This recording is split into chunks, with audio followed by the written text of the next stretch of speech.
सुमित्रा, तुम इतनी बेचैन क्यों लग रही हो? क्या प्रॉब्लम? पता नहीं भैया, मुझे ऐसा लग रहा है जैसे कुछ ना कुछ गड़बड़ जरूर है। वहां मालचीज में कोई फोन भी नहीं उठा रहा। और आदित्य, देखो सुमित्रा, ऐसी जगहों पर पूरे समय फोन नहीं चलता। हो सकता है कि वो लोग घर ही में हो, लेकिन फोन की घंटी ना सुनी हो, या कोई और भी वजह हो सकती है। देखो, चिंता की कोई बात नहीं है। खुशी और दुर्गा वहां अकेले नहीं है। जैसा तुमने कहा, आदित्य उनके साथ है। डोंट वरी, सब ठीक होगा सुमित्रा, कोई प्रॉब्लम नहीं। ओके?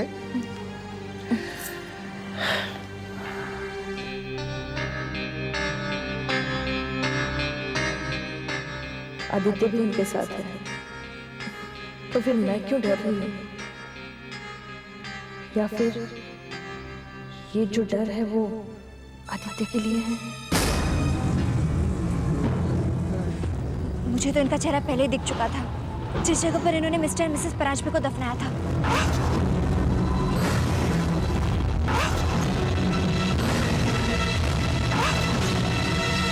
मैं तो कभी ऐसे सोच भी नहीं सकती थी कि ऐसा कभी कर सकते हैं। पहले तो इन्होंने मिस्टर और मिसेस परांजपे का कत्ल कर दिया, और फिर हमेशा हमेशा के लिए मुझे चुप कराने की कोशिश की। मैं क्या करूं खुशी? मेरे हाथों में किसी का खून हो गया। दुनिया का सामना कैसे करूंगी मैं क्या जवाब दूंगी कि ये सब कैसे हो गया? मेरे हाथों में किसी का खून हो गया। मैं क्या करूं? चुप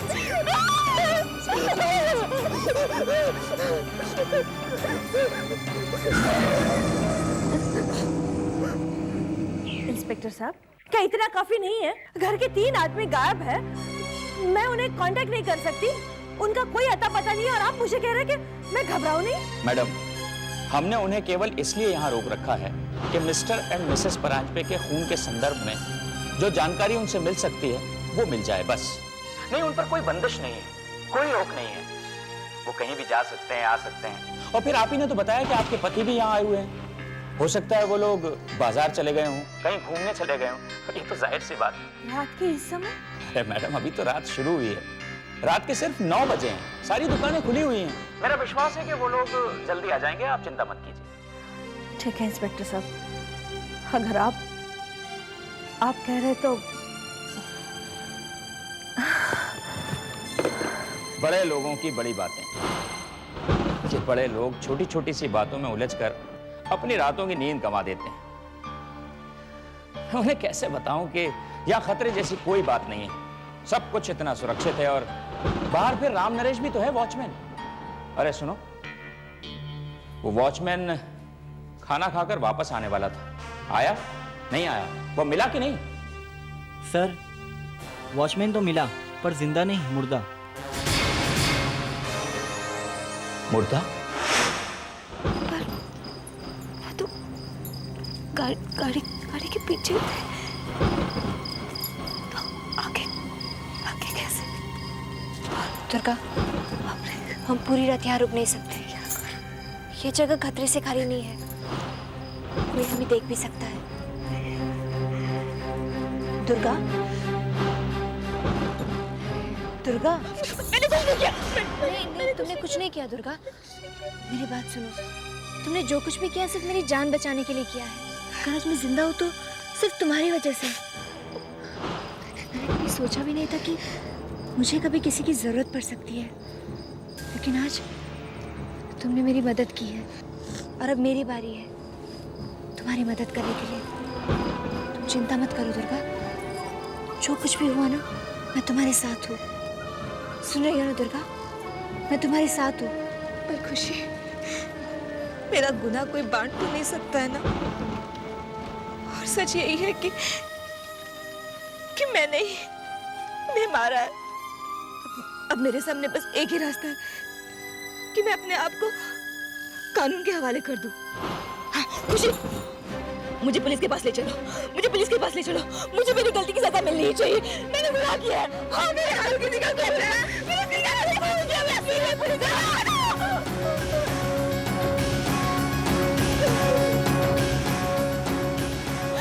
क्या करूं? मेरे हाथों किसी का खून हुआ। मैं क्या करूं? मुझे पुलिस के हवाले ले चलो।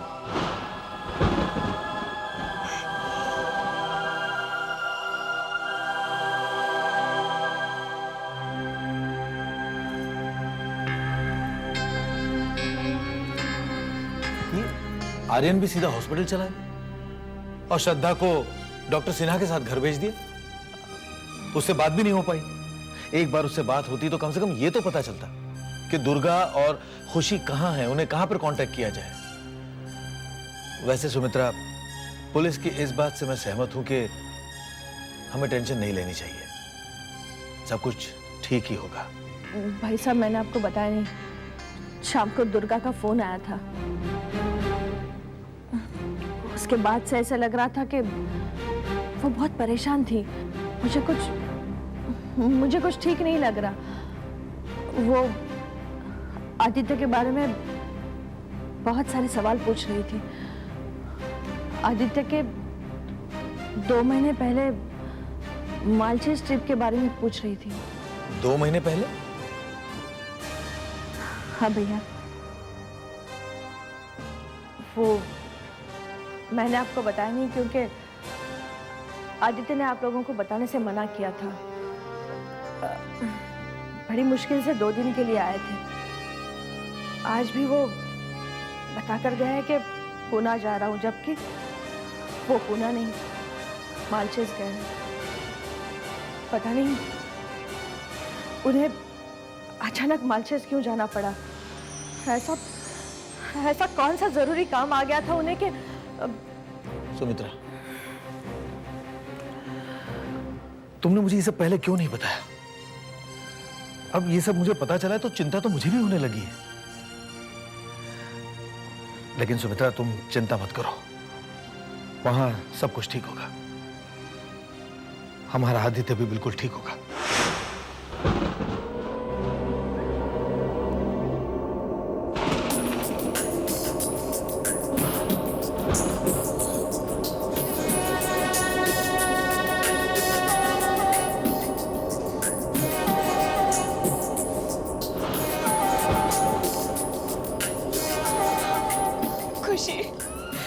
खुशी, तुम क्यों कर रही हो ऐसा?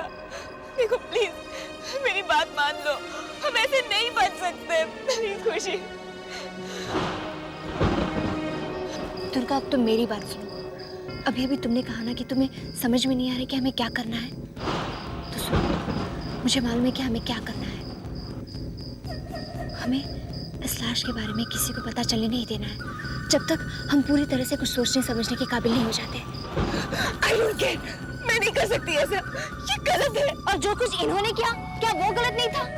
तुमने जो कुछ भी किया मेरी जान बचाने के लिए किया दुर्गा। मैं तुम्हें बिना किसी गलती के से मरने नहीं दे सकती। दुर्गा, दुर्गा, लगता है कोई आ रहा है। मेरी बात सुनो, अगर हम इस लाश के साथ पाए गए तो हम फंसने वाले हैं। मेरी बात समझने की कोशिश करो दुर्गा। समझ तुम नहीं रही हो, क्योंकि तुम्हारे हाथों कभी ऐसा काम नहीं हुआ, इसीलिए।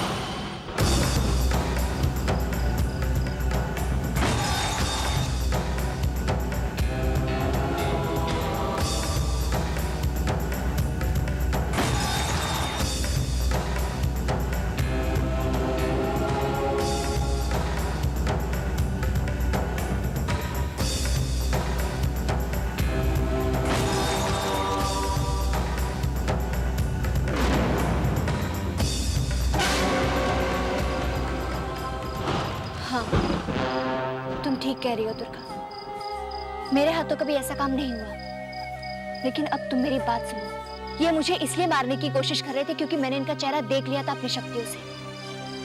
लेकिन इस बात पर कौन विश्वास करेगा? कौन विश्वास करेगा कि मैं इन्हें जल्द से जल्द बेनकाब करने वाली थी, वो भी बिना किसी सबूत के? क्या कोई भी अदालत इस बात को मानेगी? नहीं।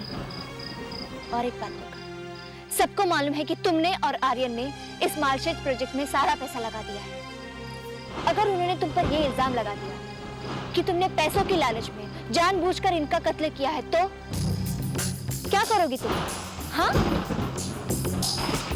कानून रिश्ते और जज्बात नहीं देखता दुर्गा, वो बस सबूत और वजह देखता है। और इसी वजह से तुम शक के घेरे में आती हो। इसलिए मैं तुमसे कह रही हूँ कि इस लाश को छुपा दो। दुर्गा, आर्यन की भी जान मैंने बचाई थी। मुझे मालूम है क्या करना है। भगवान के लिए मुझ पर भरोसा रखो। देखो दुर्गा, गाड़ी पास आ रही है। अगर ये लाश उन्होंने देख ली तो तुम कुछ जवाब नहीं दे पाओगी। तो क्या करें अब? अब हमारे पास सिर्फ एक ही रास्ता है। तुम्हें मेरी मदद करनी होगी।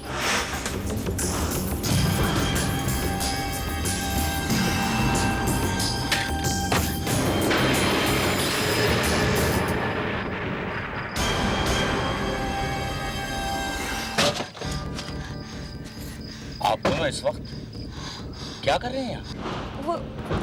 वो इंस्पेक्टर साहब, हम गेस्ट हाउस की तरफ ही वापस जा रहे थे। देखिए ना, कितना घना कोहरा है, तो कुछ दिखाई भी नहीं दे रहा था, तो इसलिए हमने गाड़ी यहीं रोक दी।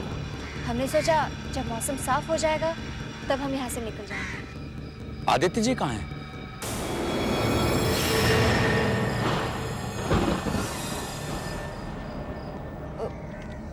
मुझे नहीं पता। मतलब वो आपके साथ ही निकले थे ना? हाँ, हमारे साथ ही निकले थे, लेकिन बीच रास्ते में उन्हें कुछ काम आ गया तो वो चले गए। उसके बाद हमें कुछ नहीं पता। फिर तो आपको लाश के बारे में भी कुछ नहीं पता होगा। लाश? जी हाँ, वॉचमैन की लाश। गेस्ट हाउस के बाहर हमें उसकी लाश दिखी और उसके बाद ही हम आपको देखने के लिए निकल पड़े। अब आप लोग जल्दी चलिए, यहाँ रहना खतरे से खाली नहीं है। हाँ इंस्पेक्टर साहब, आप ठीक कह रहे हैं। यहाँ रुकना खतरे से खाली नहीं है। चलिए। चलो बेटा।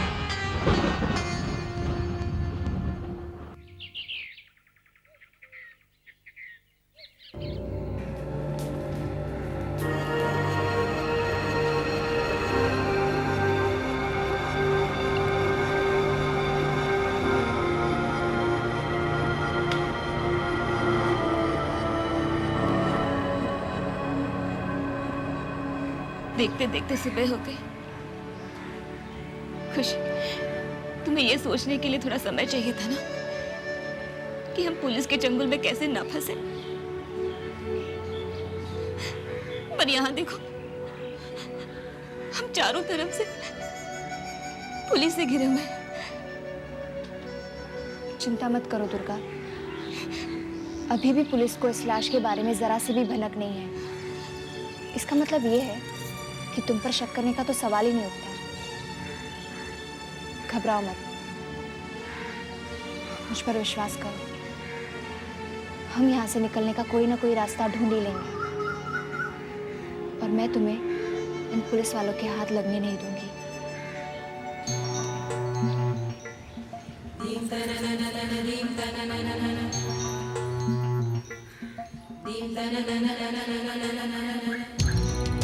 मुझे नहीं पता कि जो मैं कर रही हूँ वो सही है या गलत, और मुझे समझ में भी नहीं आ रहा कि क्या सही है।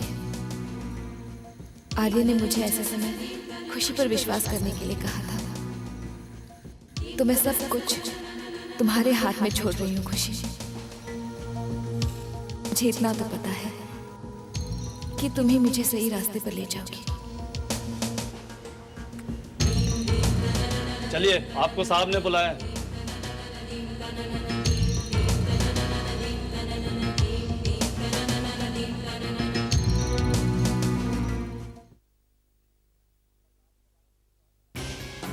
कल रात के बारे में कुछ और बताना चाहेंगे आप? ऐसा कुछ जो आपने देखा हो या सुना हो?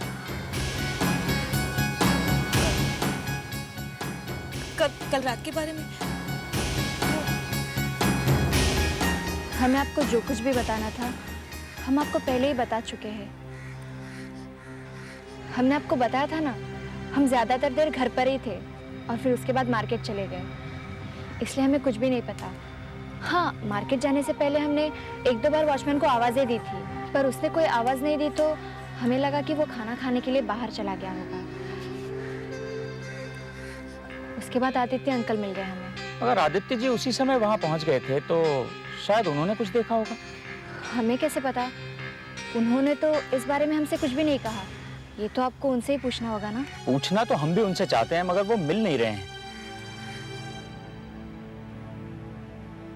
और आप लोगों ने भी यही बताया कि उनके बारे में आपको कोई जानकारी नहीं है। आखिर वो कहां चले गए? ऐसे अचानक कोई कहां जा सकता है?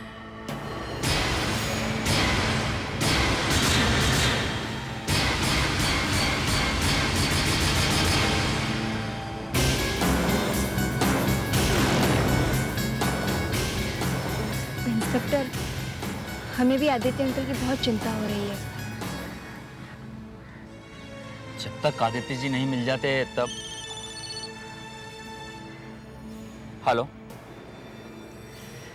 पूरा विश्वास है तुम्हें? क्या पूरा खून ही खून है? ठीक, हमें बहुत ही अहम सवाल का जवाब मिल गया है कल रात के बारे में।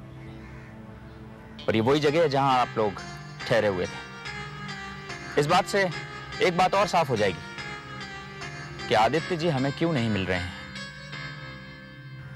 अभी अभी उसने मुझे बताया कि उनके सर पर वार किया गया है, बहुत सारा खून निकल गया है। नहीं नहीं, घबराने की कोई जरूरत नहीं है। उन्हें सिटी हॉस्पिटल में एडमिट कर दिया गया है। इससे एक बात और साफ हो जाती है कि कातिल हमारे आसपास ही है। वो कहाँ है, कौन है, बस यही पता लगाना बाकी है।